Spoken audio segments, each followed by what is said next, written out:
Man, I'm stuffed. Me too. Man, I think I could have taken you back in the day. Taking me? Taking me where? What are you, 140? Maybe.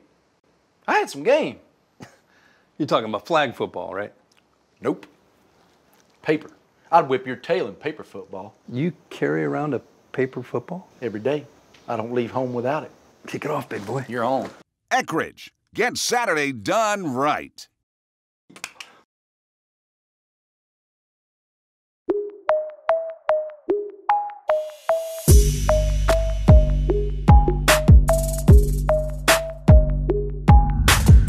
Welcome in. I'm Sam Monson. He's Steve Palazzolo. We are kicking off the fourth installment of the PFF College 50, brought to you by Eckridge, the official smoked sausage of the college football playoff. Steve, for anyone that hasn't watched the first few videos of the PFF College 50, who are presumably going back to do that right now, what is the PFF College 50? It's all about finding the best players in college football based off of our exclusive player-by-player, play-by-play grading in college football, and we're going to treat all positions equally. So it's not just a bunch of quarterbacks, it's offensive linemen, it's defensive linemen, it's safeties, it's non-power 5 guys, doesn't matter. This is the best players in college football, regardless of position. Almost at the sharp end of the list by now. We have done number 50 to number 21. So let's kick it off at number 20 with one of the best players in the entire nation, Dexter Lawrence from the interior of Clemson's defensive line. Look at those 2-year grades. He came in as a true freshman at a 90.3 pure production grade. He took a bit of a hit last year at 85.8, but when you put those 2 years side by side, we haven't seen too many interior defensive linemen have that type of production in their freshman and sophomore seasons. And he's a guy who's not just a big 340-pounder that can't move. He's a monster, and he can move, jacks up blockers at the line of scrimmage in the run game, and he's actually a very efficient pass rusher as well. So if he gets back to that true freshman season, that 90-plus, he can move up even higher on this list. This installment of the list is all about the big hype, the big names, the big players. Jonah Williams, offensive tackle from Alabama. What can you tell us about Jonah? Yeah, a lot of people have him as the top tackle in the nation. We have him a little bit further down, but still one of the cleanest tackles in the country. Very good technique. He came in as a true freshman, played right tackle, actually outgraded Alabama's second-round pick that year for the Jacksonville Jaguars, Cam Robinson.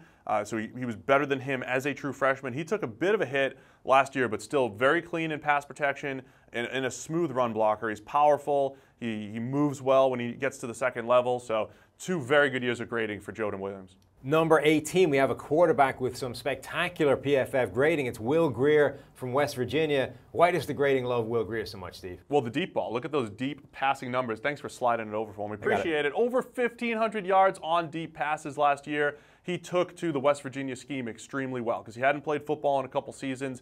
He only had a handful of starts under his belt, so he's still relatively inexperienced, but his ability to play within the pocket, outside the pocket, under pressure, just outstanding last year. And it was tough to sort out some of these top quarterbacks in the country, but we've given Will Grier the nod here because of that ability to throw the ball deep and at that intermediate level. So we bounced around a few big college football programs. Now number 17, though, we're going to Buffalo. Wide receiver Anthony Johnson. What is so special about Johnson? He's so productive despite who's throwing him the football. He had a couple good quarterbacks throwing him the ball, but his production stayed high because he's just got this really good size, downfield body control. You know how those receivers just have this knack for separating late at the catch point? That's Anthony Johnson. And then you add what he does after the catch as well. He actually can make guys miss despite being a pretty big receiver. There's a lot of monster receivers around the country this year, and Anthony Johnson is as good as it gets. I like it. Number 16, we've got Devin Singletary, running back from Florida Atlantic. Another, not exactly a powerhouse program here, Steve, but what does Devin Singletary do well? Big plays, man. Look at those 52 carries that went for 15-plus yards since 2016. That's number 1 in the nation among returning running backs.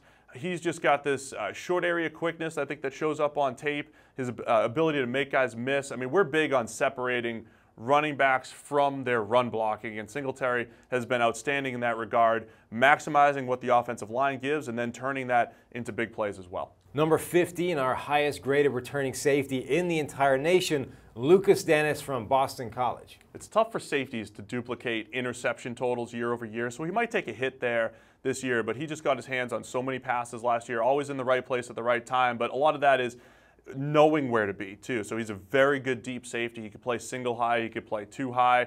He's been solid against the run, doesn't miss too many tackles, but last year it was all about that coverage playmaking ability, getting his hands on 14 passes, whether it was a breakup or an interception, that leads all returning safeties this year. Number 14, we have a linebacker, Joe Giles Harris from Duke. It's not always about the tackle statistics, Steve, but I like Joe Giles Harris here. His ability to just chase down that ball carrier relentlessly and get in on those tackles. Yeah, we're not anti-tackle. But we're pro stops. We like the stop stat because it's all about where the tackle happened, in and around the line of scrimmage, and that's where Joe Giles Harris has been outstanding, really, especially in the run game. But 66 total defensive stops, number 2 among returning linebackers, and one of our highest graded linebackers last year, both against the run and in coverage. A lot of good linebackers in the country this year, and we have Joe Giles Harris up there with all the best of them.